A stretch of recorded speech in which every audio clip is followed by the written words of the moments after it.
Hello guys. English reading की class में आपका स्वागत है। आज का टॉपिक है द काइंड स्ट्रेंजर, यानी अजनबी का दयालु। इस कहानी को मैं वर्ड टू वर्ड इंग्लिश से हिंदी में ट्रांसलेट करके बताऊंगा। इसमें बहुत सारे नए नए स्पोकन के वर्ड, ग्रामर के रूल्स, टेंसेस के रूल्स और साथ ही साथ इसमें प्रीपोजिशन और कंजंक्शन भी दिया गया है, जो आपके लिए बहुत ही इंपॉर्टेंट होगा इंग्लिश सीखने में और इंग्लिश बोलने में भी। ठीक है, चलिए बिना देरी के वीडियो को स्टार्ट करते हैं।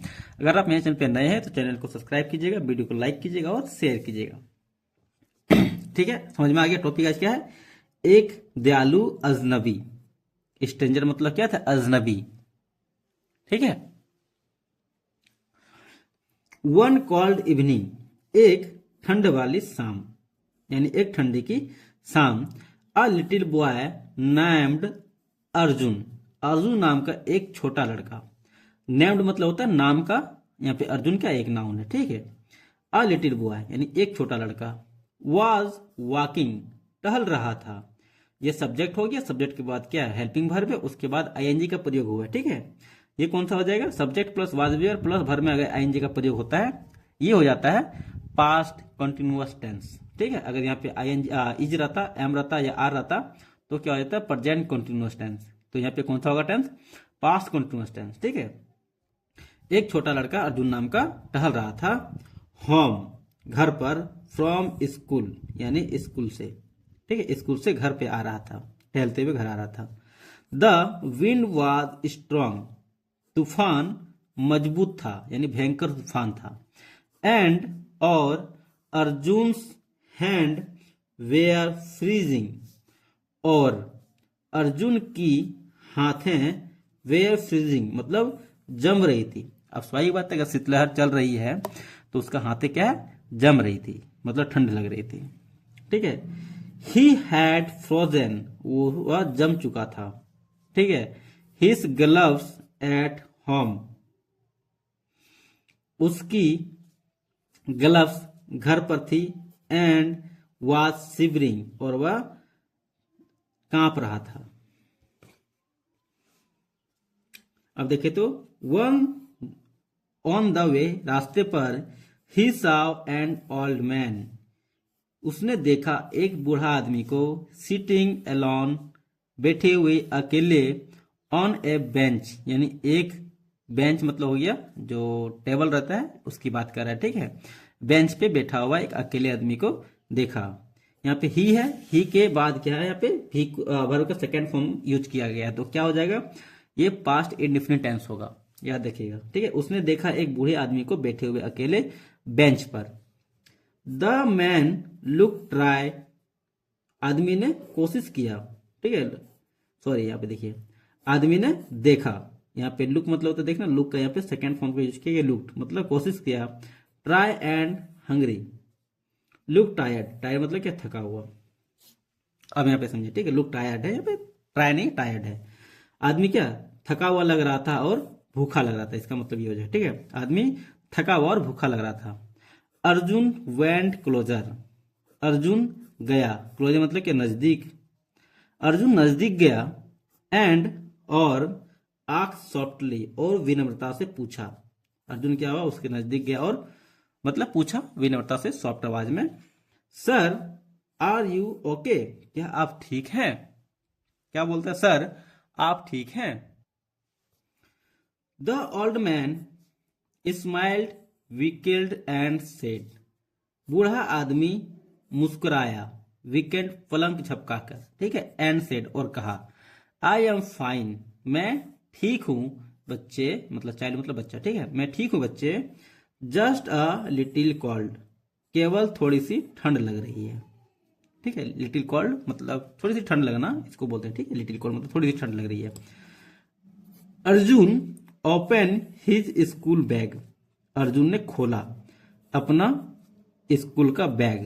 एंड टुक आउट, और बाहर निकाला, the sandwich his mother and had pick from him. अब यहाँ पे देखिए हैंड वॉश, हैंड वॉश मतलब क्या हुआ? हाथ में पहनने वाले जो होते हैं, यानी हाथ से जो कुछ बनाए होते हैं उसको बोल रहे हैं। ठीक है, अर्जुन खोला अपने बैग को। एंड टुक आउट, बाहर निकाला, द हैंडविच, हैंडविच कुछ ग्लव्स वगैरह ऐसा कुछ होगा, ठीक है, जो उसके मदर ने दिया था, ठीक है, फ्रॉम जो उसे मिला था उसकी मदर के द्वारा, या फिर उसके मदर ने उसे दिया था रखने के लिए।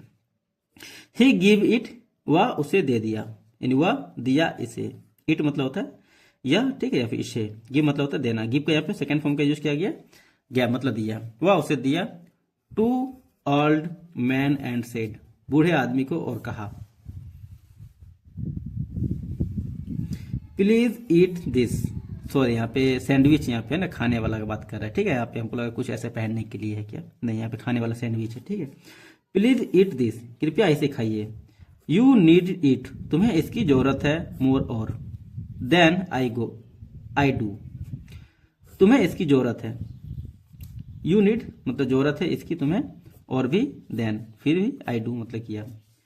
The man eyes fill with tear, आदमी की आंखें, ठीक है, फिल्ड विथ टीयर यानी आंखों से भर गया। ही सेड, और कहा, look you are very kind, तुम बहुत दयालु हो। यू आर वेरी काइंड, तुम बहुत दयालु हो। माई बॉय, मेरे लड़के। थैंक यू, धन्यवाद। Arjun smiled and continue walking home, Arjun मुस्कुराया और लगातार घर की ओर चलता रहा। वॉकिंग होम, और घर चला गया। देन, फिर, ही रिच हिज हाउस, वह पहुंचा अपना घर। रिच मतलब होता है पहुंचना, रिच का यहाँ पे सेकंड फॉर्म का यूज किया गया, रिच्ड मतलब पहुंचा अपना घर। He expected his mother to scold him for skipping his snacks. अब यहाँ पे ध्यान दिए, उसकी वह एक्सपेक्टेड मतलब उम्मीद किया था, ठीक है। एक्सपेक्टेड मतलब क्या था, कुछ भी ऐसा आश्चर्यचकित हो जाना, ठीक है, उसके लिए बोलता है his mother to scold him, मतलब वह उम्मीद किया था कि उसकी माँ उसे डांटेगा, ठीक है। Him for skipping his snacks, मतलब छोड़ने के लिए उसकी, मतलब वो जो स्नैक्स था, जो सैंडविच था, उसके लिए। बट इंस्टेंट, बल्कि इसके बावजूद, ही हग हिम, उसे गले लगाया। एंड आक्स, और पूछा।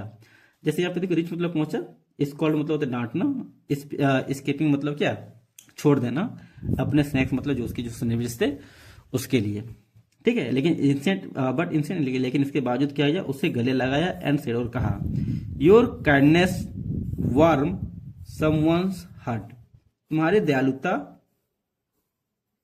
की जो गर्मी है वह दूसरे की दिलों में, वह दूसरों के दिलों के लिए है, ठीक है। एंड माइंड टू, और मेरे लिए भी।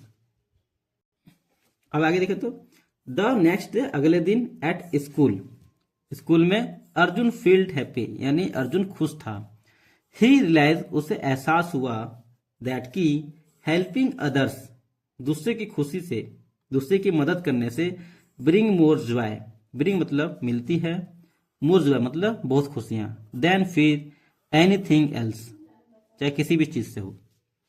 अब मोरल द स्टोरी देखे तो, a small act of kindness, यानी दयालुता का एक छोटा सा भी कार्य, कैन मेक कर सकती है अ बिग डिफरेंस, मतलब एक बड़ा बदलाव। चलिए इस वीडियो में यहीं तक, फिर मिलते हैं अगली वीडियो में। यहाँ तक।